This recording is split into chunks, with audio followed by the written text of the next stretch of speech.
మేము guest house చౌరస్తాలో ఉదయం 4 గంటలకు మేము 5 కార్యకర్తలు కలిసి ఆ సర్కిల్ చుట్టూ జెండాలు కడుతున్నాం, బ్యానర్లు కడుతున్నాం.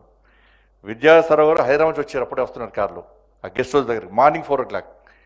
అక్కడ కారు ఆపి ఏం చేస్తున్నా ఇంకా అని చెప్తారు, ఫ్లెక్సీలు బ్యానర్లు కడుతున్నాం సార్ అంటే ఇంకా పడుకోలేదు అన్నారు.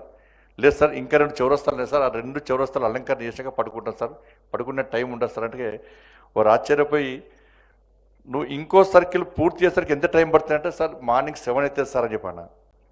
సరే 7 o'clock ఆ 2 సర్కిల్ జెండాలు కట్టిన తర్వాత నువ్వు స్నానం చేసి వెంటనే గెస్ట్ హౌస్కి వచ్చి నాకు కలవాలని చెప్పన్నారు.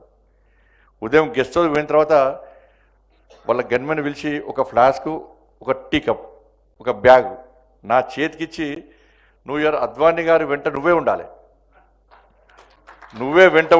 అద్వానీ గారికి ఛాయ్ అంటే చాలా ఇష్టం, గంటకు ఛాయ్ తాగుతారు, ఆ ఛాయ్ ఇవ్వాల్సిన బాధ్యత మీదే అని చెప్పి అక్కడనే ఉన్నటువంటి డాక్టర్ జగన్మారావు గారు ఇల్లు చూపడ్డట్టుగా వారి ఇంటి నుంచి ఛాయ్ తీసుకురావాలి నువ్వు ఇవ్వాలని చెప్పి ఆ రోజు ఆ బాధ్యతను అప్పేనాక ఉదయం నుంచి సాయంత్రం వరకు ఒక 100 ఛాయలు ఇచ్చిన అద్వానీ గారికి.